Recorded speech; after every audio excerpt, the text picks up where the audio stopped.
Class में हम लोग इस चीज को पढ़ रहे थे, सेट लॉज, और इसमें क्या क्या हुआ था थोड़ा वो बता दें आपको। सबसे पहला लॉ हुआ था A union B is equals to B union A। कहने का मतलब AB अगर BA के बराबर हो जाए वैसे केस में उसको हम लोग बोलते हैं कम्यूटेटिव लॉ। तो ये आपके पास क्वेश्चन ऐसा आएगा, prove that the commutativity of set, prove that the commutativity of set on union, तो आप ये रिलेशन प्रूव करेंगे। ऑन इंटरसेक्शन, तो आप ये रिलेशन प्रूव करेंगे। दोनों चीज आपको बताया गया था पिछले क्लास में। सेकंड बताया गया था आपको एसोसिएटिव लॉ, एसोसिएटिव लॉ, और एसोसिएटिव लॉ में पर्टिकुलरली हम लोग ये देखे थे कि 3 सेट होना चाहिए कुछ इसके जैसा। तो यहाँ पे प्रायोरिटी किसको मिल रहा है, सेट बी और सेट सी को। That will be equals to with change of priority from BC to AB, result remains unchanged. कहने का मतलब B और C को प्रायोरिटी दिए लेफ्ट में, राइट में प्रायोरिटी किसको दिए, AB को, मगर उसके बाद भी रिजल्ट पे कोई इफेक्ट नहीं आया, तो कहा जाएगा कि एसोसिएटिव लॉ फुलफिल हो रहा है। ये एसोसिएटिव लॉ कौन से नोटेशन पे, कौन से ऑपरेशन पे फुलफिल हो रहा है, यूनियन पे। अगर इसी को ऐसे लिखे that is equals to A intersection B intersection C, तो कहा जाएगा कि इस पर्टिकुलर इक्वेशन में इंटरसेक्शन के ऊपर एसोसिएटिव लॉ फुलफिल हो रहा है, ये स्टेटमेंट होता है। ठीक है। थर्ड हम लोग ये पढ़े थे डिस्ट्रीब्यूटिव लॉ, डिस्ट्रीब्यूटिव लॉ, और डिस्ट्रीब्यूटिव लॉ में क्या था कि अगर A का यूनियन B इंटरसेक्शन C के साथ होता है, ध्यान दीजिएगा, एक जगह यूनियन एक जगह पे इंटरसेक्शन, तो जो बाहर वाला साइन होता है it distributed over intersection, means क्या लिखेंगे, A का एक बार रिलेशन B से, A का एक बार रिलेशन C से, यानी A union B intersection A union C। ये भी आपको पिछले क्लास में प्रूफ करके दिखाया गया था। सेम ऐसे ही थोड़ा सा साइन इंटरचेंज करके A intersection B union C, A का रिलेशन B से और A का रिलेशन C से, तो A इंटरसेक्शन B और बीच में सेपरेशन होगा यूनियन से, और इसके साथ A इंटरसेक्शन C। तो इस फर्स्ट वाले कंडीशन में स्टेटमेंट में ये कहा जा सकता है यूनियन डिस्ट्रीब्यूटेड ओवर इंटरसेक्शन, और सेकंड में कह सकते हैं इंटरसेक्शन डिस्ट्रीब्यूटेड ओवर यूनियन। ये हुआ डिस्ट्रीब्यूटिव लॉ। उसके बाद लास्ट एक और हम लोग पढ़े थे, नाम था उसका De Morgan, De Morgan's law. De Morgan's law में हम लोग क्या पढ़े थे कि अगर A यूनियन B का होल कॉम्प्लीमेंट होता है तो इंडिविजुअल कॉम्प्लीमेंट देने पे यूनियन इंटरसेक्शन में चेंज कर जाएगा। ध्यान दीजिए कहा क्या हुआ, A यूनियन B का whole complement that will be equals to individually A complement union changes to intersection B complement, बस यही डिफरेंस होता है। ठीक है। तो ये 4 लॉ पढ़े थे। इसके अलावे और भी लॉज होता है, एक का नाम है आइडेम्पोटेंट, आइडेम्पोटेंट, एक का नाम होता है आइडेंटिटी। ठीक है। ये 2 और एडिशनल लॉ होता है। तो देखिए इन दोनों का मीनिंग क्या है होता है वो समझा दें, ऑलरेडी पढ़े हुए हम लोग, बस नाम से थोड़ा रिलेट करके देखना है। अगर आप A इंटरसेक्शन यूनिवर्सल सेट करते हैं तो ये A मिलेगा, अगर आप A का यूनियन फाई से करते हैं तो ये A मिलेगा। ये दोनों चीज ऑलरेडी हम लोग पढ़े हुए हैं, मगर इसका नाम आ जाता है यहाँ पे आइडेम्पोटेंट में, आइडेम्पोटेंट में। तो आइडेम्पोटेंट में क्यों नाम आता है, A का किसी एक सेट के साथ इंटरसेक्शन करें और रिजल्ट में A मिले, A का सेट A का किसी दूसरे सेट के साथ यूनियन करें और रिजल्ट में सेट A मिले, तो वैसे केस में कहा जाता है कि ये आइडेम्पोटेंट लॉ को फॉलो कर रहा है। ये प्रूफ करने के लिए नहीं आता, आपको इतना बड़ा है ना, कुछ नहीं सोचना है इसके बारे में, ये बस कहीं पे यूज में आएगा तो यूज कर लेना है और नाम के साथ रिलेट करके ध्यान रखना है। आइडेंटिटी किसको कहते हैं, अगर A का यूनियन A के साथ कीजिएगा तो रिजल्ट में A मिलेगा, A का इंटरसेक्शन उसी सेट से कीजिएगा फिर से रिजल्ट में A मिलेगा। तो क्या हुआ, वर्ड के साथ रिलेट करके सुनिए, उसी सेट का उसी सेट के साथ यूनियन करें या इंटरसेक्शन करें, रिजल्ट में वही सेट मिलेगा, that is called identity law. तो ये कभी प्रूफ करने नहीं पूछता है। प्रूफ करने के लिए इन चारों में से कोई एक पूछेगा जो आपको ऑलरेडी बता दिया गया है। ठीक है, बस इतना याद रखिएगा। और थोड़ा एडिशनल बात अभी ये हो गया, पिछले क्लास में हम लोग यही पढ़े थे। आज एक्चुअल में क्या करना है ना हम लोग को कि सेट का सबसे मेजर पार्ट कार्डिनल नंबर, उस चीज पे डिस्कशन करना है। ठीक है, कंटिन्यू करते हैं। ये पिछले क्लास का है, ऑलरेडी पढ़े थे, सारा चीज प्रूफ करके दिखाया गया था और 2 क्वेश्चन भी आपको दिया गया था बनाने के लिए। अगर आपको डाउट नहीं है इसका मतलब वो क्वेश्चन बन गया होगा। ठीक है,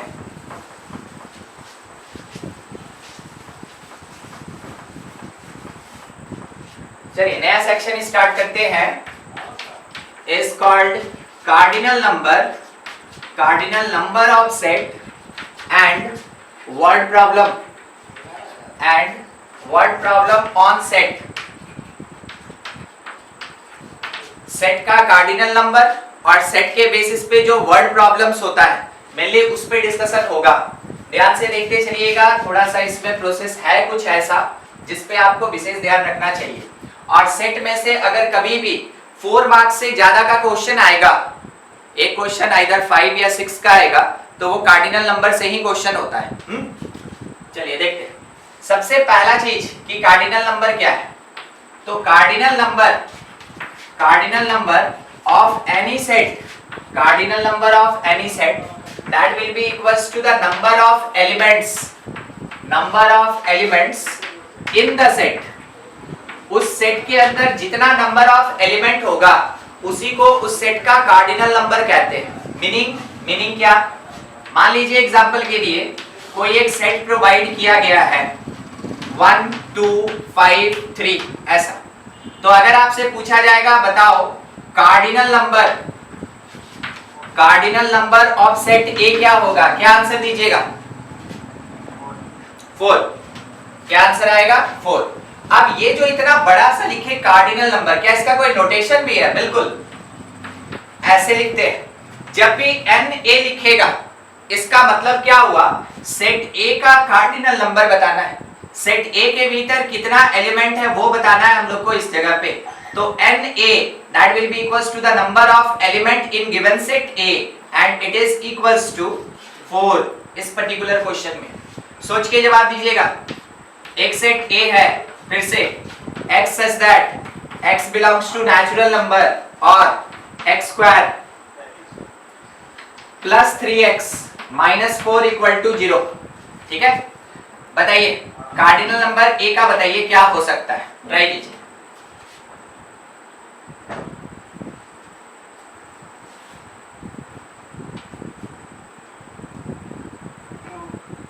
कितना? 2। ठीक है, एक आंसर हमको मिला 2। चलिए चेक करते हैं बनाएंगे कैसे, थोड़ा वो समझे। पहला चीज, क्वेश्चन आपको कौन से फॉर्म में दिया? सेट बिल्डर फॉर्म पढ़े थे ना हम लोग, फॉर्म्स और टाइप्स। तो सेट बिल्डर फॉर्म है सेट का। जब तक आप इसको रोस्टर में कन्वर्ट नहीं कीजिएगा तब तक क्वेश्चन कभी मत सॉल्व किया कीजिएगा। कभी भी सेट बिल्डर में क्वेश्चन को डायरेक्ट सॉल्व नहीं करते। सेट का 2 फॉर्म, एक रोस्टर और एक सेट बिल्डर। अगर क्वेश्चन सेट बिल्डर में दिया है तो पहला स्टेप होता है आपका रोस्टर में कन्वर्जन। तो पहले इसको रोस्टर में कन्वर्ट करेंगे। क्या तरीका, कैसे? ये क्वाड्रेटिक है जिसका रूट्स जो होगा वो x का वैल्यू होगा और जो x का वैल्यू होगा वही सेट का एलिमेंट भी होगा। तो देखा जाए इसके बारे में, थोड़ा देखा जाए। x² + 3x - 4 0। मिडिल स्प्लिट करेंगे जैसे क्वाड्रेटिक का हम लोग रूट्स निकालते हैं, बिल्कुल वैसे ही स्प्लिट हो गया +4 - 1 में। यहां से अगर डायरेक्ट लिखें तो +4 मतलब -4 रूट होगा और -1 मतलब +1 रूट होगा। तो x का कितना वैल्यू मिला? x = -4 और x = +1। सोच के देखिए दोनों में से कौन नेचुरल नंबर है? नेचुरल नंबर थोड़ा जोर से बोले। 1 नेचुरल नंबर है। It belongs to natural number but -4 does not belongs to natural number. तो इसका मतलब क्या है? एक तो इसका रूट होना चाहिए, दूसरा नेचुरल नंबर होना चाहिए।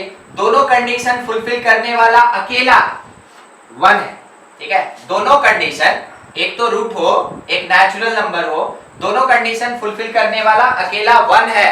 इसका मतलब क्या हुआ? मीनिंग ये हुआ कि सेट ए जो है ये रोस्टर फॉर्म में बस इतना लिखा जाएगा।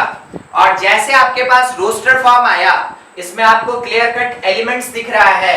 अगर आपसे कोई पूछे बताओ कितना एलिमेंट, आपका आंसर होगा 1। ठीक है, तो इसी कारण से हम रुके थे, हम थोड़ा बता रहे थे, हम स्टार्टिंग में नहीं बोले कि आपका गलत है, ताकि आपको पता चले कि हाँ कहाँ कंडीशन लगाना है। ठीक है, चलिए कोई बात नहीं। इस तरीके से हम लोग निकालते हैं उसका कार्डिनल नंबर क्या होगा किसी भी सेट का। इस बात को फिर से एक बार रिपीट कर रहे हैं, अगर कहीं भी क्वेश्चन आपको सेट का सेट बिल्डर फॉर्म में दिखा तो आपका काम है कि थोड़ा इस बात को दिमाग में बिठा के रखिएगा। हर चीज कॉपी पे नहीं लिखा जाता है, अपने दिमाग में ये बिठा के रखिएगा। अगर सेट बिल्डर है तो हमको सबसे पहले कन्वर्ट करना पड़ेगा रोस्टर फॉर्म में, और जब हम रोस्टर फॉर्म में कन्वर्ट कर लेंगे उसके बाद ही सेट से रिलेटेड किसी भी क्वेश्चन का आंसर दे सकते हैं। बस इस चीज को थोड़ा दिमाग में रखिएगा, ठीक है। क्वेश्चन बनाना कभी मुश्किल नहीं होगा सेट से रिलेटेड। तो ये था इंट्रोडक्शन कि किसको कहते हैं हम लोग कार्डिनल नंबर। अब थोड़ा एक प्रैक्टिस है जो कार्डिनल नंबर के क्वेश्चन को बनाने में यूज होता है, तो अगर एक साथ लेके चलेंगे वो काफी बड़ा हो जाएगा, तो हम थोड़ा अलग सेक्शन में आपको वो समझाना चाहते हैं। उस चीज पे ध्यान दीजिएगा। वेन डायग्राम आपको पिछले क्लास में इसके बारे में बताया भी गया था, मगर वर्ड प्रॉब्लम में कार्डिनल नंबर में वेन डायग्राम का क्या यूज है वो थोड़ा अलग से समझा रहे हैं। ठीक है, मेरे साथ रहिएगा, जितना आपको पता है आप बिल्कुल आंसर देने का कोशिश करें। ठीक है, देखिए एक सेट है ए, एक दूसरा सेट है बी, एक तीसरा सेट है सी।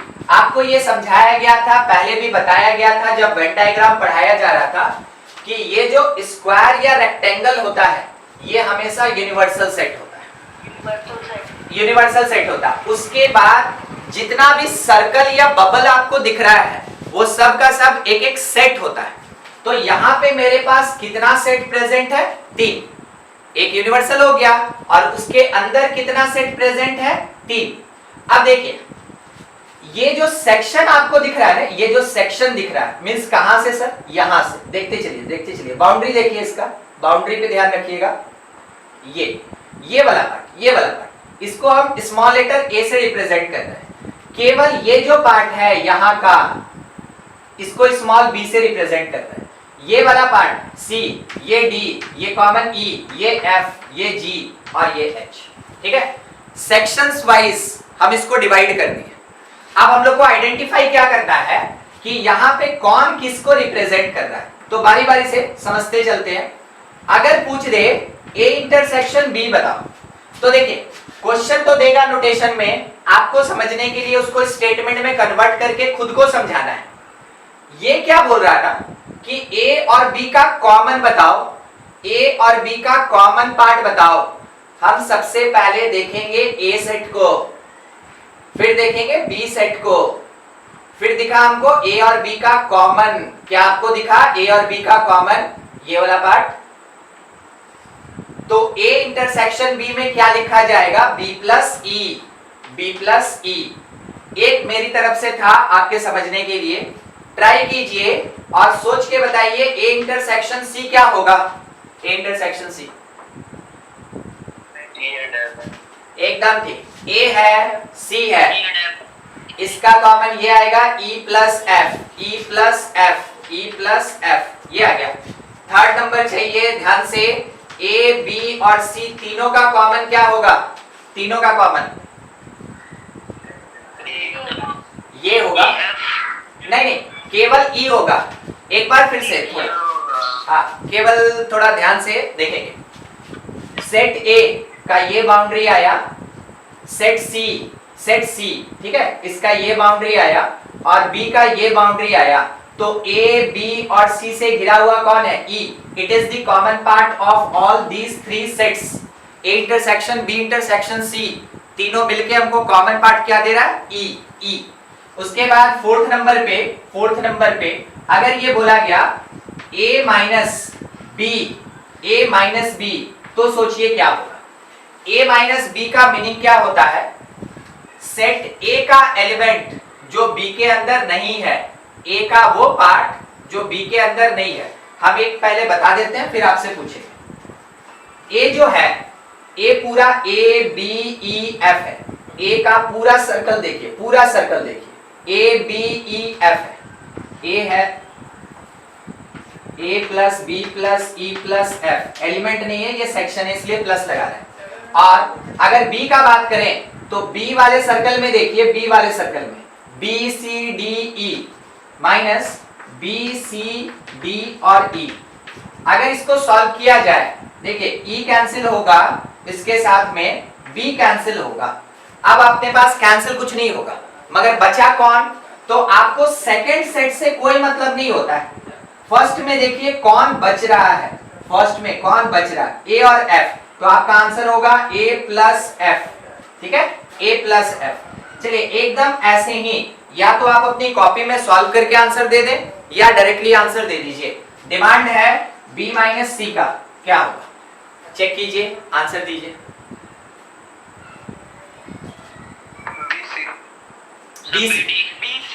बीसी। एक तो आप इस तरीके से लिख के बना सकते हैं अगर किसी को कंफ्यूजन हुआ तो। दूसरा कोई बी को पकड़े और उसमें से सी को हटा दे। ठीक है, बी वाला पूरा सर्कल लीजिए और उसमें से सी को हटा दीजिए, सेट सी को हटा दीजिए। क्या बच गया? बी और सी। क्या बच गया? बी और सी। आप डायरेक्ट आंसर दे सकते हैं सर यहाँ पे बी प्लस सी होगा। बस यही आइडेंटिफिकेशन मेनली आपको करना है ताकि आप सेक्शंस को पहचान सके। ठीक है, इसको नोट किया जाए, फिर उसके आगे थोड़ा और डील करेंगे इसमें। कहीं कुछ डाउट है तो पूछ लें।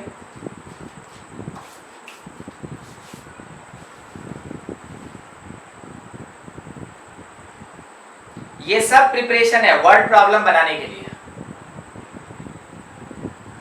सर कार्डिनल नंबर फिर से एक बार समझा दीजिए सर। देखिए कार्डिनल नंबर का मतलब ये होता है कि कोई भी एक सेट अगर दिया है तो उसके अंदर टोटल नंबर ऑफ एलिमेंट्स कितना है उसी को कार्डिनल नंबर बोलेंगे। जैसे आपके पास अगर एक सेट ए है और इसमें आप काउंट करें 1 2 3 4 4 एलिमेंट, तो सेट ए का जो कार्डिनल नंबर होगा that will be equals to 4। तो कार्डिनल नंबर का मतलब हो गया कि उस गिवन सेट के अंदर कितना नंबर ऑफ एलिमेंट्स है, जितना नंबर ऑफ एलिमेंट्स होगा उसी को कार्डिनल नंबर बोलेंगे। ठीक है, एक छोटा सा बात। ठीक है, मान लीजिए बी है और इसमें लिखा है 0 1 3 5, तो इसका कार्डिनल नंबर अगर हम लोग चेक करें 1 2 3 4 एलिमेंट, 4। एक सेट सी दिया है -2 -5, तो इसका कार्डिनल नंबर अगर सी का निकालेंगे तो 1 2 एलिमेंट, तो इसका कार्डिनल नंबर 2। अभी क्लियर हुआ क्या? Yes sir. ठीक ठीक, जिसको भी डाउट हो ना एकदम पूछ लें किसी भी टर्म में। हाँ बोलिए बोलिए। सर उसमें अगर 5 रहेगा तो क्या होगा?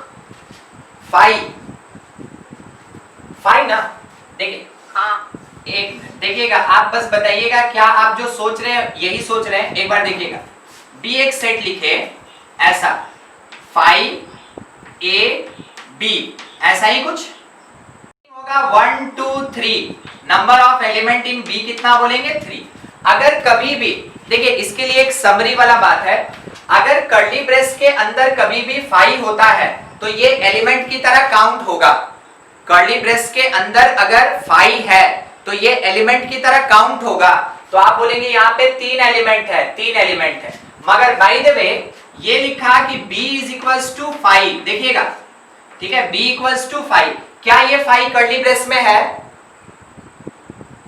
No sir. नहीं।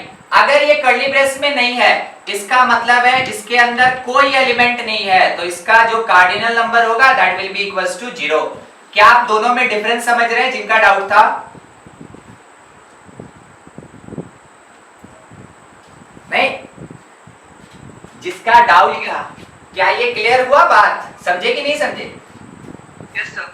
ठीक, हाँ। और किसी को कुछ भी डाउट बिल्कुल पूछे आप। सर 5 कौन सा सेट है सर? 5 एम्प्टी सेट कहलाता है। ये हम लोग टाइप्स ऑफ सेट में पढ़े थे।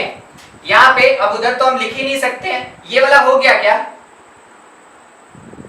नहीं हुआ। हाँ सर हो। अच्छा ठीक है, कोई बात नहीं ना, हम यहाँ बता दे रहे हैं। देखिए टाइप्स ऑफ सेट में पढ़े थे, फाई जो होता है इसका नाम होता है एम्प्टी सेट, ठीक है, एम्प्टी सेट या फिर इसको नल सेट भी कहते हैं।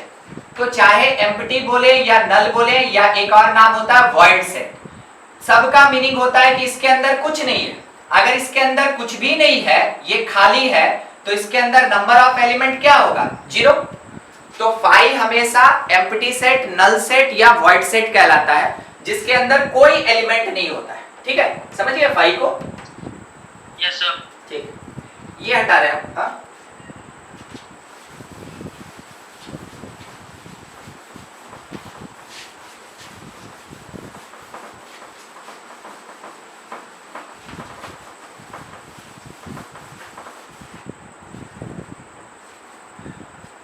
देखिए इसी में अब कुछ फॉर्मूलाज पे बात हो जाए। वेन डायग्राम में जितना काम करना था उतना यहाँ पे हो गया है, बाकी है ना क्वेश्चंस में देखा जाएगा। अब कुछ फॉर्मूलाज हैं, ठीक है, कुछ रिजल्ट्स है कार्डिनल नंबर पे। देखिए सबसे पहला कौन, n A union B that will be equals to n A plus N B minus N A intersection B. ये एक ऐसा फॉर्मूला है जिसको आप बहुत अच्छे से याद रखेंगे पूरे कार्डिनल नंबर पे। मान लीजिए अगर 100 क्वेश्चंस है, 75 क्वेश्चन इसी फॉर्मूला पे बनेगा, अकेले इसी फॉर्मूला पे 75% क्वेश्चन बनता है। ये इतना ज्यादा इंपॉर्टेंट है। अभी जो आप सेट में पढ़ रहे हैं, जो आपके क्लास 11 का स्टार्टिंग चैप्टर है, यही फॉर्मूला आपको क्लास 12 के सबसे लास्ट चैप्टर प्रोबेबिलिटी में भी यूज में आएगा। तो सोचिए 11 का स्टार्टिंग और 12 का एंड एकदम यहीं पे खत्म ही होता है, ठीक है, ध्यान रखिएगा। इसलिए हम फिर से एक बार रिपीट कर रहे हैं, इस फॉर्मूला को, ज्यादा बड़ा है नहीं, बहुत अच्छे से याद रखेंगे, ठीक है। एक बार थोड़ा प्रूफ करके दिखा दे और आपको समझाते चलते हैं। बोला क्या क्या, ए यूनियन बी के अंदर जितना एलिमेंट होगा वो ए के एलिमेंट बी के एलिमेंट के सम के बराबर और उसमें से ए इंटरसेक्शन बी का डिफरेंस करना है, ठीक है, इसके बराबर होता है। सब का सब कार्डिनल नंबर है। Number of element in A union B is equals to number of element in A plus number of element in B minus number of element in A intersection B. अब इस चीज को थोड़ा proof करके दिखाते हैं आपको, ध्यान से। इसका प्रूफ किसके बेसिस पे? वेन डायग्राम के बेसिस पे। अभी मेरे पास दो सेट है, हम यहाँ पे केवल दो ही बबल बनाएंगे, एक को ए बोलेंगे, एक को बी बोलेंगे, जैसा दिया है मेरे पास। इस सेक्शन को ए कहा जाएगा, ये बाहर वाला, ये कॉमन वाला बी, और इसको हम लोग सी बोलेंगे। देखिए जो मेरे पास फॉर्मूला है उसका आरएचएस पार्ट, अगर बोले नंबर ऑफ एलिमेंट इन ए, तो ए के अंदर कौन कौन आ रहा है? ए और बी, ए प्लस बी। देखते चलिएगा, जहां नहीं समझ में आएगा बिल्कुल बोलिएगा, ठीक है। Number of element in B, तो बी के एरिया में कौन कौन सा एलिमेंट या सेक्शन आ रहा है? बी और सी, तो बी प्लस सी, ये हो गया। एन ए इंटरसेक्शन बी, यानी ए और बी के कॉमन पार्ट में कौन सा सेक्शन आ रहा है? बी, तो माइनस बी लिखेंगे। क्या ये लाइन क्लियर है सबको इसके अकॉर्डिंग? Yes sir. ठीक, plus B minus B cancel is equals to remaining part A plus B plus C. ये मेरे आरएचएस का वैल्यू है। अब एक बार थोड़ा आप एलएचएस को देख ले। एलएचएस क्या लिखा? Number of element in A union B, number of element in A union B. अच्छा, ए यूनियन बी का मतलब ए भी होना चाहिए, बी भी होना चाहिए, ठीक है। ए और बी दोनों लेके चलेंगे। अगर दोनों बबल पूरा लेना चाहते हैं तो क्या ए प्लस बी प्लस सी लिखेंगे? सोच के बोलिए, क्या हम लोग यूनियन में ए बी और सी तीनों को लेके चलेंगे? ठीक है। अब देखिए एलएचएस आरएचएस दोनों इक्वल हुआ, तो आप ये कह सकते हैं कि यहाँ पे मेरे पास according to concept of Venn diagram LHS is equals to RHS। Either आप इसी को कह सकते हैं कि number of element in A union B equals to NA plus NB minus NA intersection. ठीक है, ये फॉर्मूला वेन डायग्राम से प्रूफ। आपके स्कूल एग्जामिनेशन में कभी प्रूफ नहीं पूछेगा, ठीक है, कभी ये प्रूफ नहीं पूछेगा, मगर एटलीस्ट आपको पता होना चाहिए। आप जितना इस पे ध्यान दीजिएगा उतनी आसानी से आपका सेट का वर्ड प्रॉब्लम्स बनता जाएगा। मेन आपको यही चीज सिखाना है हमको, जितना भी यूज करेंगे लगभग हर एक क्वेश्चन में यही सिखाते रहेंगे आप। ठीक है, नेक्स्ट एक तो ये फॉर्मूला। नेक्स्ट पार्ट थोड़ा देखेंगे कि क्या है कैसे है। If set A and set B are disjoint set, तो डिसजॉइंट सेट सर किसको बोलेंगे, डिसजॉइंट सेट किसको बोलेंगे, ये आपको पहले भी बताया गया था। डिसजॉइंट कहने का मतलब होता है कि ए और बी के बीच में कुछ भी कॉमन नहीं होगा, तो ए इंटरसेक्शन बी किसके इक्वल होगा, फाई के इक्वल होगा। इसका मीनिंग ये हुआ no common element between set A and set B. Set A और बी के बीच में कुछ भी कॉमन नहीं है। अगर दोनों सेट के बीच में कुछ भी कॉमन नहीं है तो उसको कहा जाता है डिसजॉइंट सेट, और उसके कारण ए इंटरसेक्शन बी किसके इक्वल, फाई। तो क्वेश्चन में एक कंडीशन लिया, देखिए इफ लगता है तो हमेशा कंडीशन लेता है। If A and B are disjoint sets, तो वैसे केस में सोच के देखिएगा, ए इंटरसेक्शन बी तो फाई के बराबर हुआ जैसा आपको बताया गया, तो सोच के बोलिए ए इंटरसेक्शन बी में नंबर ऑफ एलिमेंट कितना,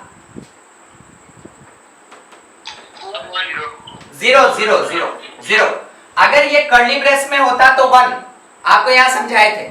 अगर ये कर्ली ब्रेस में होता तो 1, मगर क्योंकि कर्ली ब्रेस में नहीं है, it is empty set, it is void set, ये नल सेट है, तो वैसे केस में नंबर ऑफ एलिमेंट कितना, 0। ये मिला। अब उसके अकॉर्डिंग थोड़ा इस फॉर्मूला पे चलिए, तो लिख सकते हैं Na union B is equals to Na plus NB, क्योंकि ये वाला पार्ट 0 हो गया तो हम लिखें या ना लिखें कोई फर्क नहीं पड़ने वाला, इस कारण से यहाँ पे मेंशन ही नहीं किए। इसका मतलब है कि जब कभी भी दो सेट डिसजॉइंट होगा, दो सेट अगर डिसजॉइंट सेट होगा, उसमें कुछ भी कॉमन नहीं होगा, तो Na union B that is equals to Na plus NB। तो सर इसका वेन डायग्राम कैसा बनेगा, देखिए यहां जगह है, थोड़ा दिखा दे रहे हैं, हम लिख दे रहे हैं डिसजॉइंट सेट के बारे में। डिसजॉइंट सेट, ठीक है, ए और बी, इसमें कुछ भी कॉमन नहीं होगा। देखिए ये ओवरलैप किया ना क्योंकि इसमें कॉमन था, ये ओवरलैप नहीं किया क्योंकि इन दोनों के बीच में कुछ भी कॉमन नहीं है। तो डिसजॉइंट सेट हमेशा एक सेपरेशन के साथ दिखाया जाता है, एक सेपरेशन के साथ दिखाया जाता है, और अगर कुछ कॉमन एग्जिस्ट कर गया तो ओवरलैपिंग के साथ दिखाया जाता है, ठीक है। तो ये वेन डायग्राम का रिप्रेजेंटेशन है। अब आपसे बोले कि सेट ए भी ले लो, सेट बी भी ले लो, तो आप बोलिएगा ए को पूरा बी के साथ ऐड कर दीजिए, आपको ए यूनियन बी मिल जाएगा। तो इस कारण से Na प्लस NB के बराबर होता है Na यूनियन B, ठीक है। ये दो फॉर्मूला है। अभी और कंटिन्यू, उसमें कुछ भी डाउट तो आप पूछ लें।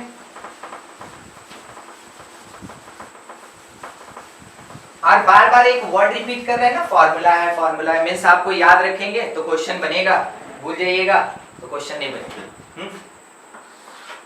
थर्ड नंबर, अगर बोला गया Na माइनस बी, कोई बताएगा स्टेटमेंट में इसका मीनिंग क्या होता है, A माइनस बी का मतलब स्टेटमेंट में क्या समझते हैं?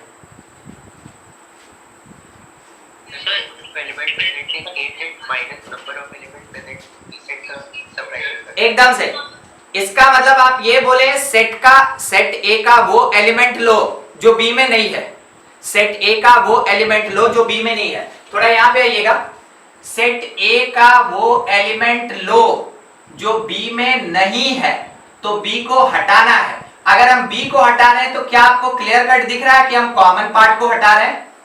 बोलिए हाँ कि ना। अगर हम ए में से बी को हटा रहे हैं, यहां से कट कर रहे हैं, यहां से कट करके अलग हटा रहे हैं, तो इसका मतलब है कि ए में से कॉमन पार्ट हटा रहे हैं।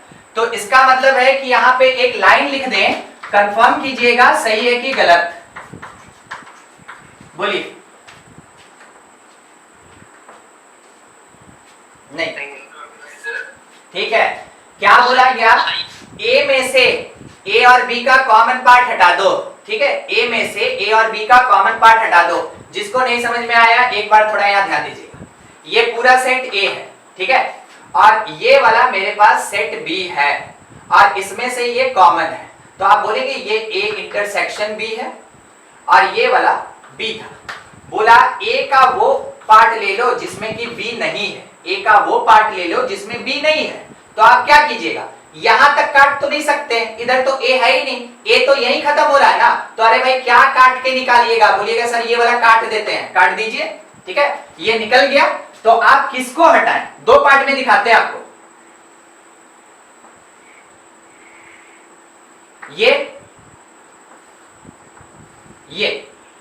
आप बोलेंगे सर ए में से अगर कॉमन काट के निकाल देना तो ये बचेगा, तो हम आपसे पूछे ये कौन है, आप बोले सर a माइनस बी, ये a माइनस बी, तो हम पूछे कैसे निकाले, आप बोले सर देखिए क्या किए ना कि पूरा का पूरा सेट a था, पूरा का पूरा सेट a था और उसमें से जो कॉमन पार्ट था ना उसको हम सब्ट्रैक्ट कर दिए, उसको बाहर निकाल दिए, तो हम बोले बहुत बढ़िया, इसका मतलब a माइनस बी में से a माइनस बी के लिए a में से कॉमन पार्ट को सब्ट्रैक्ट करेंगे, a माइनस बी के लिए a में से कॉमन पार्ट को सब्ट्रैक्ट करेंगे, तो फार्मूला ये बन गया, ठीक है। सोच के जवाब दीजिएगा। इसके बाद फार्मूला आपसे ही पूछ रहे हैं, फोर्थ नंबर, अगर लिखा एन बी माइनस ए, बोलिए क्या बोलना चाहेंगे यहाँ पे,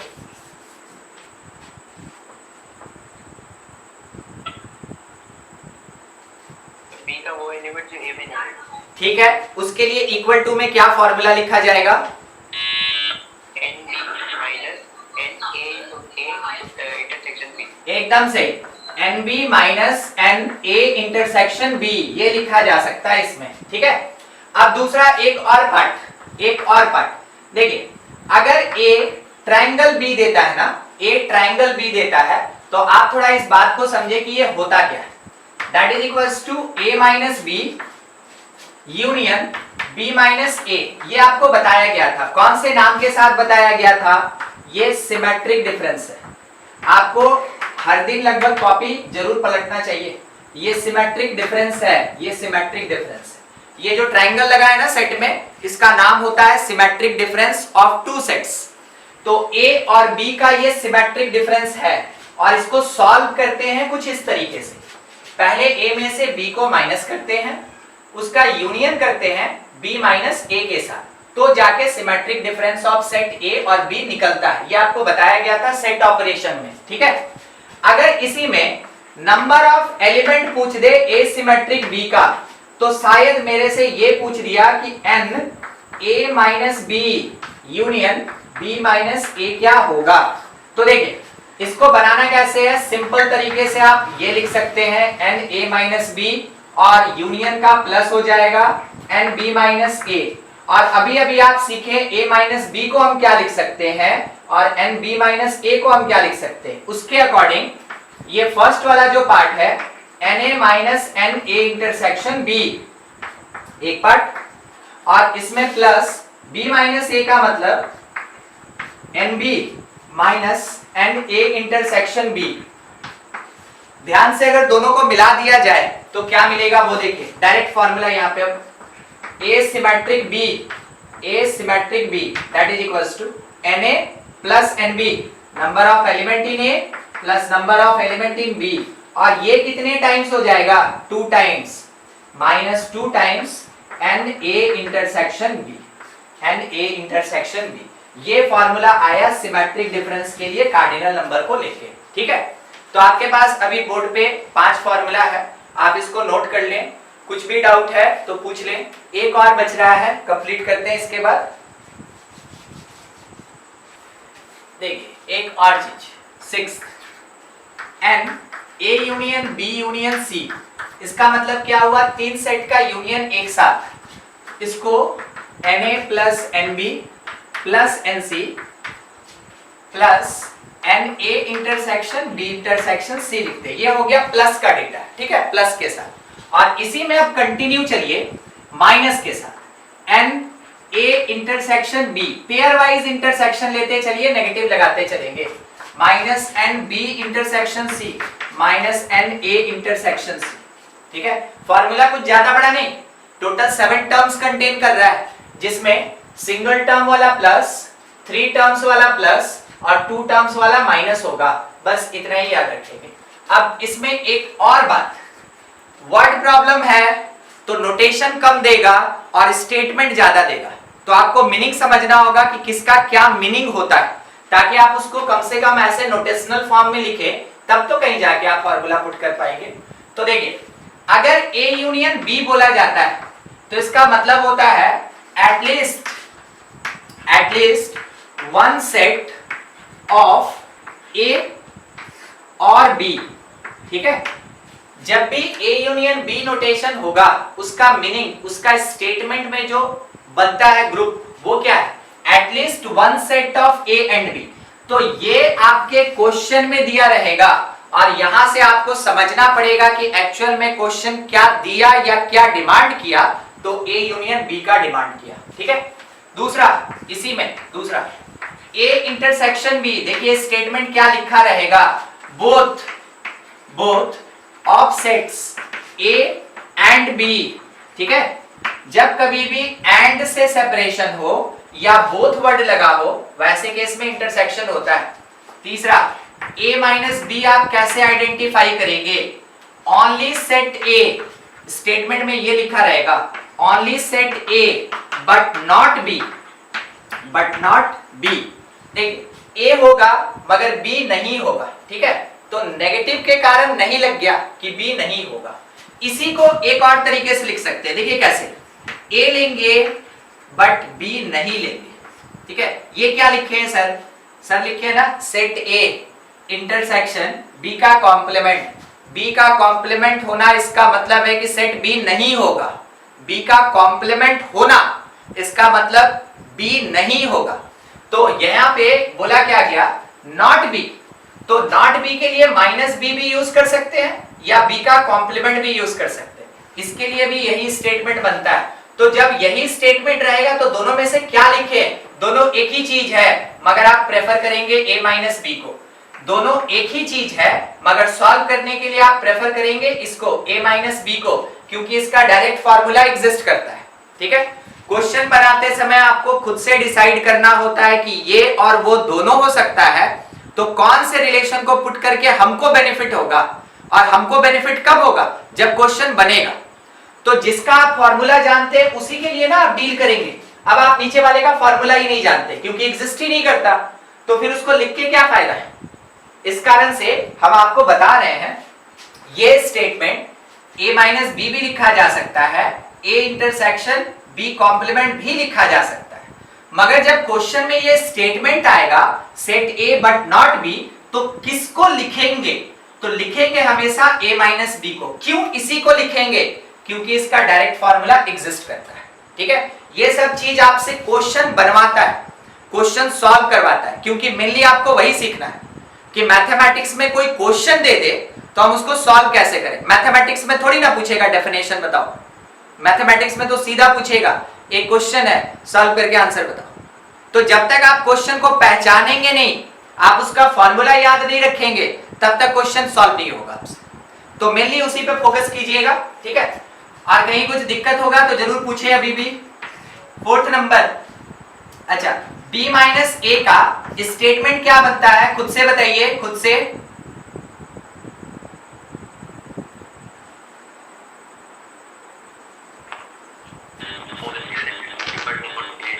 एकदम ठीक, only set B but not set A. Set B होगा मगर ए नहीं होगा, बी होगा ए नहीं होगा। अच्छा, एक और चीज पूछना चाहते हैं, मान लीजिए अगर ऐसा मिला A B complement C complement, बोला कि ये लिख के दिखाइए, एकदम ऑब्जेक्टिव टाइप का क्वेश्चन था। बोला कि इसका स्टेटमेंट क्या होगा, वही आपके ऑप्शन में दिया है। तो इसके लिए आप क्या यहाँ पे लिखेंगे? Statement A but not B but not C, only A not B not C, only A not B not C. क्या होगा इसका meaning? Only set A not B not C. ना तो बी लेंगे ना ही सी लेंगे, अकेला सेट ए एग्जिस्ट करेगा, अकेला सेट ए एग्जिस्ट करेगा। वेन डायग्राम में इसका प्लेस दिखाते हैं एक बार, देखिए मान लीजिए जैसे छोटा सा, बस समझने के लिए इसको, 1 2 3 ऐसा है, ये ए है, ये बी है और ये सी है। तो देखिए ए होना चाहिए मगर बी और सी नहीं होना चाहिए। क्या हम इस एरिया का बात कर रहे हैं? देखिएगा फिर से एक बार, ए होना चाहिए, सी नहीं होना चाहिए, बी भी नहीं होना चाहिए। तो ये एरिया आएगा, क्या इसको ये एरिया रिप्रेजेंट कर रहा है? हाँ कि ना?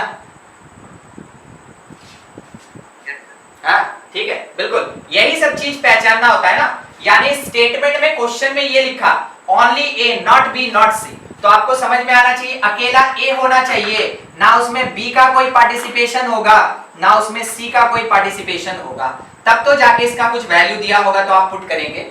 मेनली इस पे फोकस रहिए, ठीक है। अच्छा ये पहले का था, ये हो गया होगा सबका। देखिए इसके साथ ये जो पार्ट है 6 नंबर ए कॉम्प्लीमेंट, इसका मतलब है नॉट ए, ठीक है, इसका मतलब है अदर देन सेट ए। ऐसा जब भी ए का कॉम्प्लीमेंट होगा उसका स्टेटमेंट बनता है नॉट ए या अदर देन ए छोड़ के कुछ भी, या फिर पूरा का पूरा सेट ए नहीं लेना है, कॉम्प्लीमेंट का मतलब। अब इसके लिए फॉर्मूला क्या एग्जिस्ट करता है, तो मान लीजिए अगर आपसे पूछा कि number of element in A complement बताओ, आप लिखेंगे universal minus set A, universal minus set A. इसका मतलब है कि कॉम्प्लीमेंट निकालने के लिए यूनिवर्सल में से सेट ए को हटाना होगा। वेन डायग्राम में कौन सा प्लेस, देखिए ये है मेरा यूनिवर्सल सेट और इसके अंदर कोई एक सेट ए बैठा है, ठीक है। तो ये जो आपको अंदर का एरिया दिख रहा है, ये जो सर्कल के अंदर का एरिया दिख रहा है, अंदर इनवर्ट डायरेक्शन में अंदर, ये है ए। तो बाहर कौन होगा, बाहर होगा ए कॉम्प्लीमेंट। बाहर मतलब ये पूरा यहां से यहां तक सर्कल को छोड़ के जो भी बाहर का एक्सटीरियर पार्ट बच गया वो सब का सब क्या होगा, ए कॉम्प्लीमेंट। ये सेट ए और ये ए कॉम्प्लीमेंट होता है। चलिए इसको नोट करें, अब कुछ क्वेश्चन किया जाए, इसका एप्लीकेशन देखा जाए, ठीक है। कंप्लीट कीजिए स्ट्रेट फॉरवर्ड छोटा सा। In a committee 50 people speak Hindi. In a committee, in a committee 50 people speak Hindi, ठीक है, हिंदी ये लिखा है। आगे लिखा 20 स्पीक इंग्लिश, 20 स्पीक इंग्लिश। उसके बाद 10 speak both, 10 speak both. Question ये डिमांड कर रहा है how many speak, how many speak at least one of these two languages, one of these two languages। देखिए क्वेश्चन किस चीज का डिमांड किया ना, कि इन दोनों लैंग्वेज में से कम एक लैंग्वेज बोलने वाले कितने पर्सन हैं, ये चीज चाहिए। तो सबसे पहले आप स्टेटमेंट को पढ़ते चलें और उसके नोटेशनल फॉर्म में लिखते चलें। यहाँ पे दो टाइप का लैंग्वेज है, एक इंग्लिश है और एक हिंदी है। तो देखिए कैसे क्या करता है। सबसे पहले number of element in Hindi, number of element in Hindi that is equals to, आपको बताया 50 पीपल स्पीक हिंदी, तो इसका 50 हो गया। Number of element in English, तो इंग्लिश बोलने वाले कितने हैं, 20, ठीक है 20। उसके बाद यहाँ क्या बोला, 10 स्पीक बोथ, बोथ मतलब इंटरसेक्शन होता है, अभी बताए थे आपको, बोथ मतलब इंटरसेक्शन। तो हिंदी एंड इंग्लिश वो कितना, 10। अब क्वेश्चन का डिमांड क्या है, how many speak at least one of two sets या टू लैंग्वेजेस। यानी क्वेश्चन ये चाहता है कि बताओ हिंदी यूनियन इंग्लिश कितना होगा, ठीक है, ये चीज है। आपको बस ऐसे पढ़ते जाइए, नोटेशनल फॉर्म में लिखते जाइए, आपको खुद से पता चल जाएगा कि कौन सा एप्रोप्रिएट फॉर्मूला हमको यूज करना है। तो यहाँ पे यूज करें आप फर्स्ट फॉर्मूला जो बताया गया था, H union E that is equals to NH plus NE minus NH intersection E। यही फर्स्ट फॉर्मूला बताया गया था। H का वैल्यू 50, E का वैल्यू 20, एकदम ठीक, और इंटरसेक्शन का value 10। 70 minus 10 is equals to 60। तो आइदर हिंदी या फिर इंग्लिश बोलने वाले कितने पर्सन एग्जिस्ट कर रहे हैं, 60। ऐसे बनाया जाता है फॉर्मूला बेस्ड, ठीक है, फॉर्मूला बेस्ड। देखते चलिए और इसमें कैसा क्वेश्चन होता है, किस तरीके से सॉल्व करेंगे हर चीज।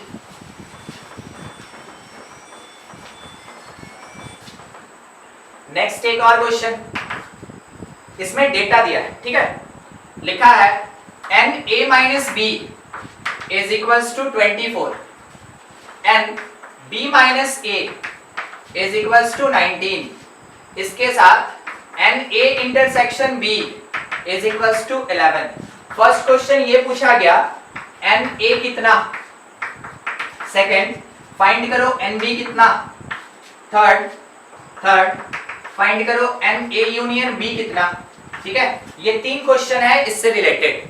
आपको बस ये समझना है कि क्वेश्चन हमको प्रोवाइड क्या किया है, तो जैसा है और जो फॉर्मूला आप जानते हैं बिल्कुल पुट करें उसको। हम लोग ये पता कि a माइनस बी जो होता है ना, ये na minus N A intersection b होता है, ये फॉर्मूला में पढ़े थे, लिख दिए। उसके साथ आप अगर पुट करें वैल्यू, ध्यान से, a माइनस बी मेरे क्वेश्चन में दिया, a इंटरसेक्शन b मेरे क्वेश्चन में दिया, क्या नहीं दिया, a हम यहां से सॉल्व करके a फाइंड कर सकते हैं। बिल्कुल वैसे ही चलिए, एक ही बार में सब नहीं बनेगा, स्टेप बाय स्टेप काम कीजिए, सब बन जाएगा। First 24 na minus a intersection b is 11 put किया गया। अब आपको मैथमेटिकली सॉल्व करना है, ये इधर आएगा और na का वैल्यू कितना हो जाएगा 35। पहला क्वेश्चन कंप्लीट, ठीक है, na पहला क्वेश्चन कंप्लीट। अब दूसरे डेटा पे चलिए, क्या प्रोवाइड किया n B minus A, formula क्या जानते हैं, n B minus N A intersection B. आपके क्वेश्चन में इसका डेटा दिया है, आपके क्वेश्चन में इसका भी डेटा दिया है, क्या हम कैलकुलेट कर लेंगे, एन बी पुट किया जाए 19 is equals to, n B को एन बी छोड़ दीजिए, माइनस इंटरसेक्शन इज 11, ये इधर शिफ्ट कर गया तो number of element in B 30। Second question भी कंप्लीट। थर्ड पे चलते हैं, यूनियन चाहिए, तो N A union B, third question के लिए बात हो रहा है, N A union B, formula पढ़े हैं N A plus N B और माइनस एन ए इंटरसेक्शन बी। ध्यान से देखेंगे ना, सबका वैल्यू मिला हुआ है, एन ए 35, एन बी का value 30 minus N A intersection B, question हमको प्रोवाइड किया 11, ठीक है। एक बार आप इसको सॉल्व करें, 65 माइनस 11 54, तो एन ए यूनियन बी का वैल्यू क्या मिल गया 54। एकदम ना सोचिए कि इतना बड़ा, इतना कंडीशन, इतना सारा चीज कैसे निकालेंगे, अरे भाई कोई बात नहीं, एक लाइन तो जानते हैं ना, उसको लिखेंगे, खुद ब खुद दिखेगा क्या दिया है और क्या निकलेगा, कैसे निकलेगा। दूसरा लाइन भी हम जानते हैं, लिखें, वैल्यू पुट किए, अननोन निकल गया। उसके बाद जब ये निकल ही गया, ये फॉर्मूला तो जग जाहिर है कि क्या होता है, आप बस उसमें से वैल्यूज पुट करते जाइए, आंसर आ जाएगा, ठीक है। एकदम पेशेंस रख के आराम से बनाना है, नोट कीजिए इसको, कुछ भी डाउट है पूछा जाए। हाँ बोलिए। एन बी माइनस ए में जो फॉर्मूला है उसमें लास्ट में बी इंटरसेक्शन ए होगा। देखिए एक्चुअल में क्या होता है ना कि ये दोनों तो बराबर होता है, लॉ में पढ़े थे ना कम्यूटेटिव,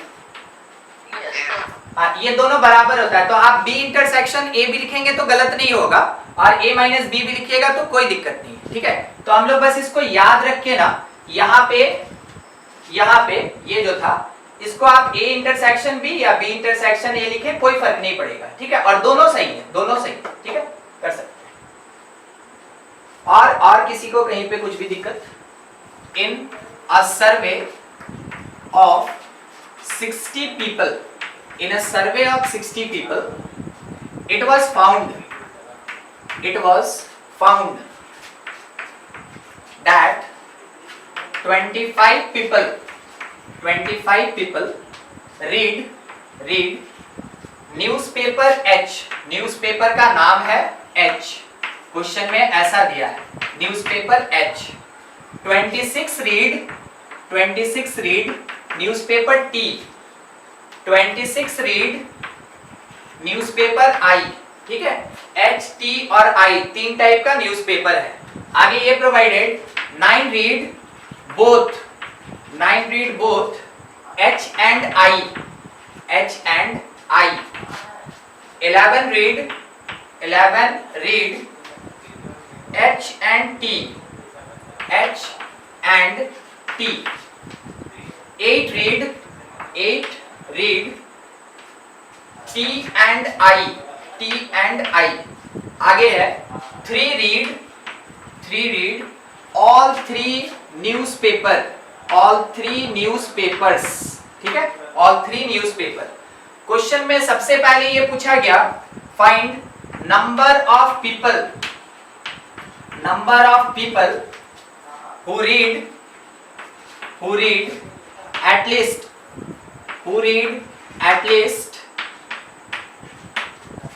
one newspaper.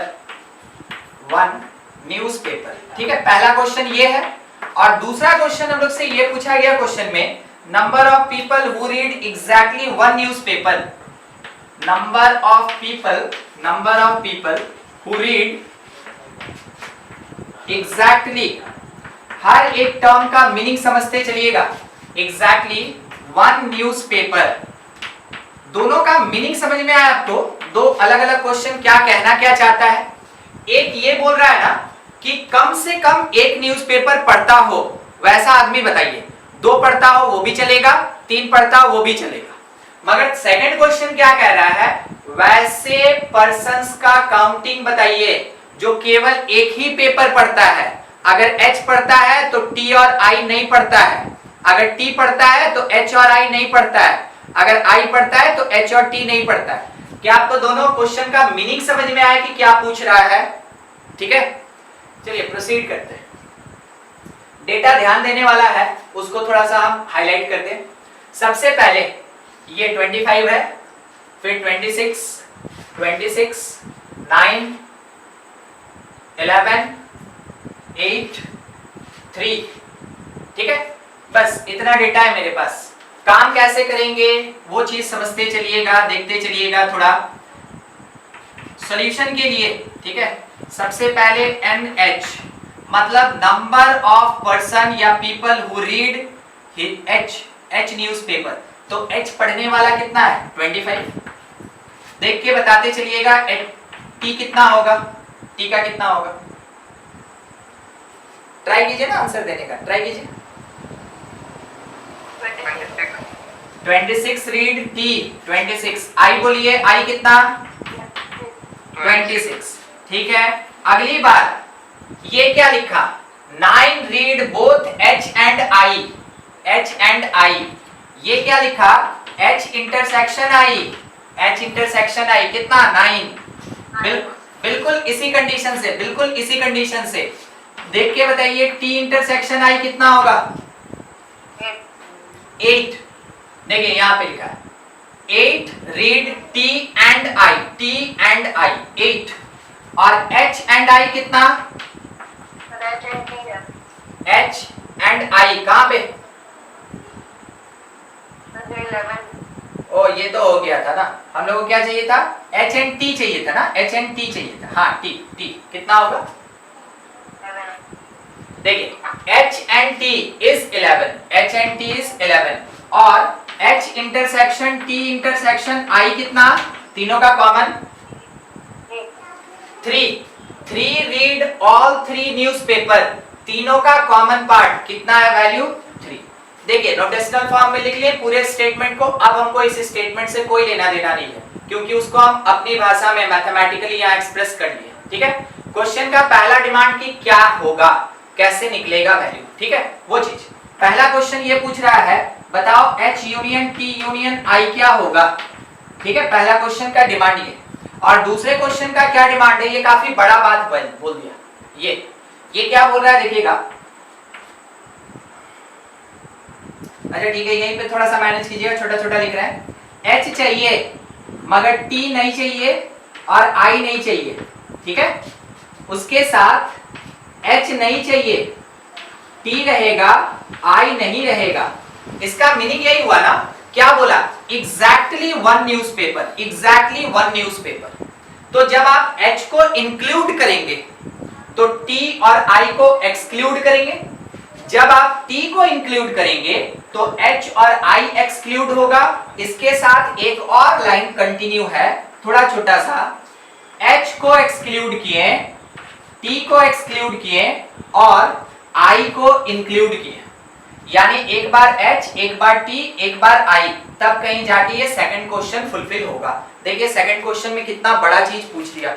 अगर आप उसको सॉल्व करने जाएंगे, फॉर्मूला से नहीं होगा, फॉर्मूला से नहीं होगा, तो क्या करें, जब कभी भी 3 सेट दे, 3 सेट, जब भी 3 सेट प्रोवाइडेड हो और आपसे पूछा जाए मल्टीपल क्वेश्चन, यानी एक क्वेश्चन छोड़ के एक से ज्यादा क्वेश्चन पूछा गया, यूज करें वेन डायग्राम।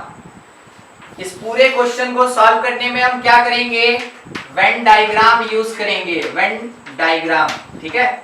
और वेन डायग्राम को अगर आप सॉल्व कर लिए तो इस पर्टिकुलर क्वेश्चन से रिलेटेड चाहे कितना भी क्वेश्चन पूछ ले, आगे आपको सॉल्व करने का जरूरत नहीं होगा, देखेंगे आंसर देंगे। हम आपको प्रैक्टिस कराएंगे। यहाँ तो 2 ही पूछा ना, हम और फर्दर उसमें ऐड करेंगे। बस समझते चलिए कि वेन डायग्राम कब यूज करना है और कैसे करना है। सबसे पहले यूनिवर्सल सेट, क्वेश्चन में क्या बोला, सर्वे हुआ 60 पीपल का। क्या हर कोई न्यूज़पेपर पढ़ता है? प्रैक्टिकल बात, नहीं नहीं, हर कोई न्यूज़पेपर नहीं पढ़ता है। तो यहां मेरे पास जो भी डेटा दिया उसमें से कुछ ऐसा पर्सन होगा जो कि न्यूज़पेपर नहीं पढ़ता होगा। तो ये जो यूनिवर्सल सेट है, ये जो यूनिवर्सल सेट है, इसका वैल्यू दिया हुआ है 60, यानी n यूनिवर्सल मेरे क्वेश्चन में दिया है 60। ध्यान रखिएगा, यूनिवर्सल इस रेक्टेंगल का वैल्यू दिया है 60, जितने का सर्वे हुआ। टोटल कितना सेट, तो 3 सेट है, कुछ इस तरीके से 3 सेट है, ठीक है। एक सेट है मेरा H, एक सेट है T, एक सेट है I, 3 सेट हो गया। हर एक सेक्शन को कुछ नाम दे, जैसा सीखे थे हम लोग, A, B, C, D, ये बीच वाला E, F, G, और बाहर में भी एक नाम रखें आप जरूर, H। हो सकता है जरूरत पड़े ना पड़े, मगर आप खुद से यहाँ पे मेंशन जरूर करते हैं, ठीक है, ऐसा हुआ। अब यहाँ से इसके बारे में इक्वेशंस बनेगा, देखते चलिएगा। अगर लिखा NH, तो H के अंदर कौन कौन आ रहा है, A, B, E, F, A plus B plus E plus F, and it is equals to, value कितना दिया, 25। ये मेरा एक इक्वेशन बन गया, ठीक है। दूसरा NT, T के अंदर कौन कौन, B, C, D, E, B, C, D और E, और इसका वैल्यू क्वेश्चन में दिया है 26, देखिए यहाँ पे 26। थर्ड, अगर NI लिखेंगे, I पूरा I वाला बबल I, तो D, E, F, G, D plus E plus F plus G, और इसका वैल्यू क्वेश्चन में 26 दिया है, देखिए यहाँ पे, ठीक है। अब जब H एंड I का बात होगा, 4th नंबर पे N, H इंटरसेक्शन I, तो देखिए H और I दोनों लेना है, EF, E plus F, question हमको प्रोवाइड किया, कितना प्रोवाइड किया, 9, एकदम ठीक है। 5 नंबर पे N, T and I, T intersection I, तो T एंड I में देख के बोलिए कौन सा एरिया होगा, ED, E प्लस D, और उसका वैल्यू क्वेश्चन प्रोवाइड किया है 8। 6 नंबर N, HT, देख के बोलिए कौन सा एरिया, ठीक है, H और T, BE, B plus E, और उसका वैल्यू क्वेश्चन प्रोवाइड किया है 11। लास्टली 7 नंबर में H intersection T intersection I, H T I, अकेला E होगा और उसका वैल्यू क्वेश्चन प्रोवाइड किया है 3। देखिए जैसे आपको E का वैल्यू 3 मिला, अब देखिए हर एक सेक्शन निकालना है, A भी फाइंड करेंगे, B, C, D, E, F, G, H सब फाइंड करेंगे। ध्यान से देखते चलिए, E का वैल्यू अगर यहां पुट कर दें तो B निकल जाएगा, कितना निकलेगा, 8, 11 माइनस 3, 8। अगर E का वैल्यू यहां पुट कर दें तो D निकल जाएगा, कितना निकलेगा, 5, 8 माइनस 3। अरे नहीं सॉल्व कर पा रहे क्या, ठीक है, देखिए हम सॉल्व करके दिखाते हैं। 3 plus D is equals to 8, तो d जो होगा वो 8 - 3 यानी d का वैल्यू 5 होगा। अब इतना हम लोग नहीं लिखेंगे, 11 क्लास में है ना, ये सब अब लिखने का जरूरत नहीं, ये वर्बली निकालते जाएंगे, ठीक है। इन सब में कुछ आपको मार्क्स नहीं मिलने वाला, ऐसा नहीं कि इसको लिख दीजिएगा तो थोड़ा 1 मार्क्स बढ़ जाएगा, नहीं होने वाला, इसका कोई वैल्यू ही नहीं है यहाँ पे, ठीक है। आपको बस यहाँ पे वैल्यूएशन बताते चलना है। फिर से एक बार, e का वैल्यू यहाँ रखें, f निकलेगा कितना 6, ठीक है। अब इसके ऊपर वाले इक्वेशन में तैयार रहिए, देखिए क्या क्या है, e है, f है, d है, b है, e है, f है और d है, क्या निकल जाएगा, g निकल जाएगा, g। तो g का वैल्यू डायरेक्ट लिख रहे हैं, आप इसको सॉल्व करके निकाल सकते हैं, कोई दिक्कत नहीं। g जो होगा 26 - d, 26 - 5 21 minus e 18, 18 minus f का 6 12 आया, g का वैल्यू 12। चलिए ठीक, बिल्कुल उसी तरीके से b पता है, d पता है, e पता है, c कैलकुलेट हो जाएगा, c बोलिए कितना 9, ठीक है। ऊपर वाले में आते हैं, b पता है, e पता है, f पता है, जिसको नहीं पता है यहाँ देखिए, e है मेरे पास, b है मेरे पास, f है मेरे पास, a कैलकुलेट करना है, a बोलिए कितना 8, एकदम कैलकुलेशन करते चलिए, देखिए सारा चीज निकल गया, a b c d e f g तक निकाल लिए हम लोग, ठीक है, g तक कैलकुलेट कर लिए, g तक आ गया, ठीक है। h भी निकाल सकते हैं, दिखाएंगे आपको अभी हम निकाल के, ठीक है। अभी जितना काम का चीज है बस उतना। जब आप ये वैल्यूज निकाल लेते हैं ना, जब आप ये वैल्यूज निकाल लेते हैं, देखिए क्वेश्चन कितना हल्का हो गया, हम आपको तुरंत आंसर देके यही दिखा दे रहे हैं, बाद में रफ करके हम आपको थोड़ा एक्सपैंड करके दिखाएंगे, ठीक है। पूछा H union T union I, तो अगर तीनों का यूनियन पूछ रहा है, इसका मतलब सब आएगा, तीनों बबल आएगा, और तीनों बबल आएगा मतलब a plus b plus c plus d plus e plus f plus g। तो जितना वैल्यू यहाँ निकाले है ना, सबको ऐड कर देंगे, सबको ऐड करके देखिए 3 11 16 22 34 और 9 कितना 43 43 और 8 51 तो 51 मेरे पास यहाँ आंसर आ जाएगा, ठीक है। 51 यहाँ मेरे पास आंसर आ जाएगा, बस इसको ऐड करना है, ठीक है, केवल इसको ऐड करना है।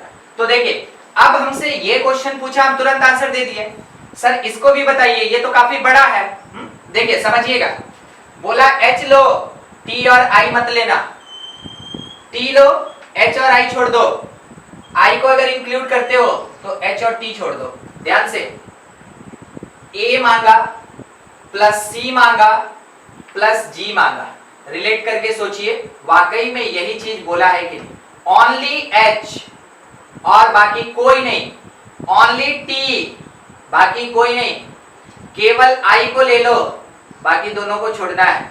तो a plus c plus g is answer for second question. तो आपके पास a भी है, आपके पास c भी है, आपके पास g भी है, आप तीनों को केवल ऐड कर देंगे, देखिए सेकंड वाला क्वेश्चन कितना बड़ा था, उसका आंसर आपको तुरंत मिल जाएगा। तो आप थोड़ा इसको नोट कर लें, ठीक है, उसके बाद हम इसका आंसर लिख के दिखाएंगे आपको कि क्या हो सकता है, कैसे होगा, और h भी फाइंड करेंगे अभी। नोट कीजिए, और कुछ भी डाउट है, कोई टर्म नहीं समझ में आया, कोई सेक्शन नहीं समझ में आया, पूछ लीजिए।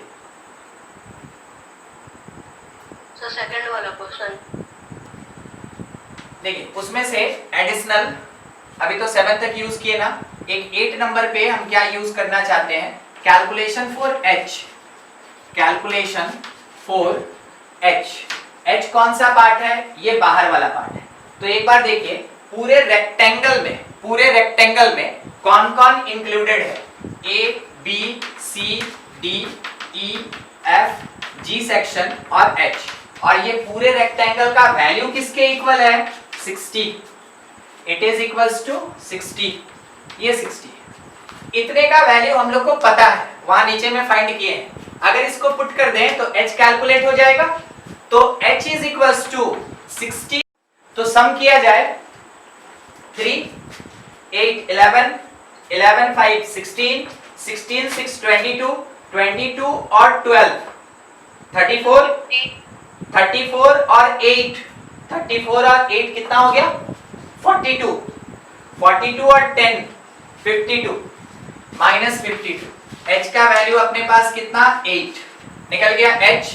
अब उसके बाद क्वेश्चन जो पहले मांगा था कि n h union t union i क्या होगा, तो इसका मतलब है तीनों सर्कल या तीनों बबल कंप्लीट। आप देखें ना, a से g तक का सम a plus b plus c plus d e f और g सबको ऐड किया गया, कितना आया? 52। फर्स्ट क्वेश्चन का आंसर। सेकंड क्वेश्चन का डिमांड क्या था? n4 h but not t but not i।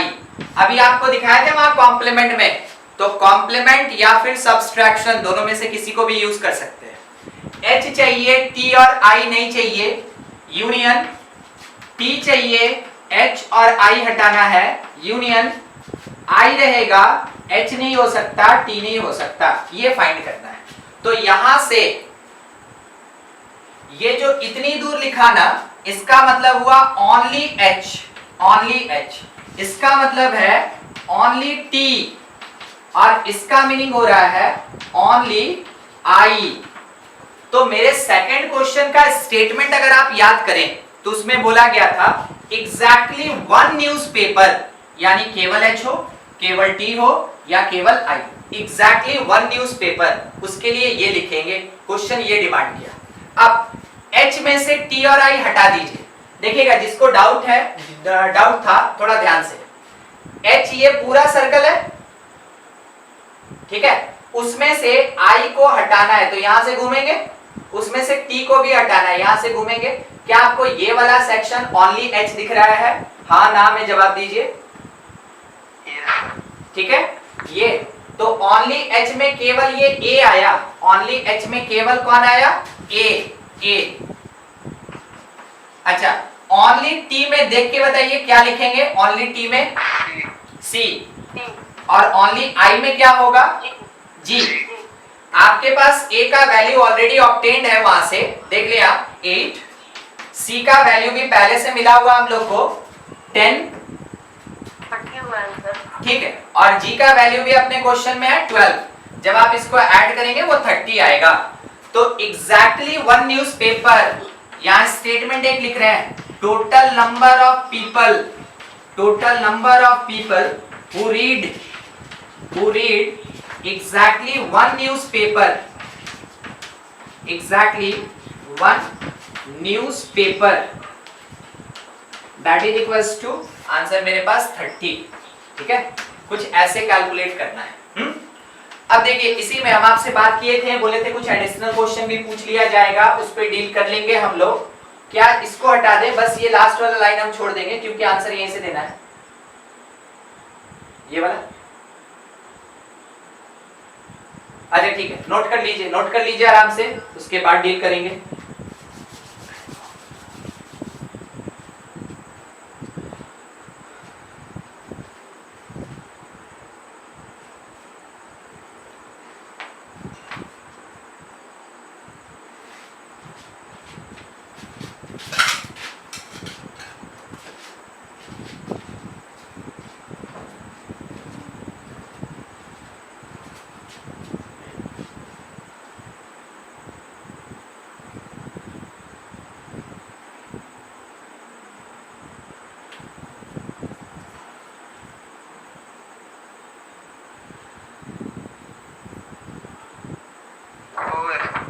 ठीक है, देखिए जितने का रिक्वायरमेंट है हम उस पार्ट को छोड़ के बस कुछ क्वेश्चंस पे एडिशनल डील करना चाहते हैं, ताकि जब इतना लंबा हम लोग सॉल्व किए ही है तो और भी क्वेश्चन क्या पूछा जा सकता है और उसमें आंसर कैसे दे सकते हैं, उसके लिए थोड़ा यहाँ पे डील कर रहे हैं। इसको हम नहीं हटाएंगे क्योंकि इसके बेसिस पे ही आप आंसर देंगे। अभी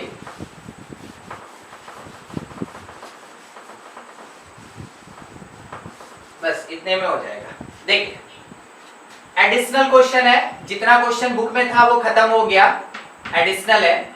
अगर पूछ they only h not t, only h not t, सोच के देखिए यहाँ पे कौन सा एरिया होगा, h but not t। Hindi, not Tamil, ठीक है। ए और ए और एफ, ठीक है। तो a प्लस एफ आपके पास वैल्यू है a का 8, f का 6, आंसर आ गया 14।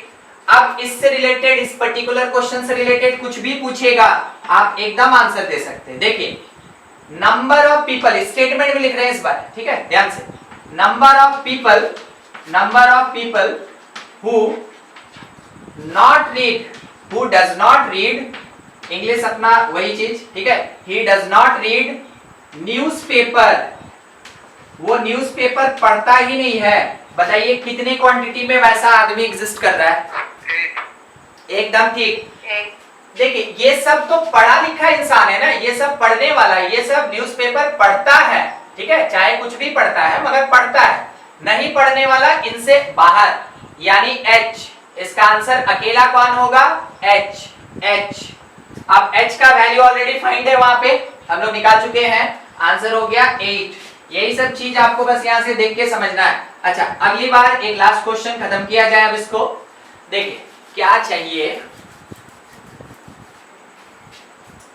नंबर हिंदी और मतलब H और T but not I।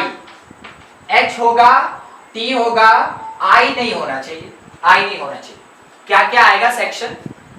ABC। एकदम ठीक।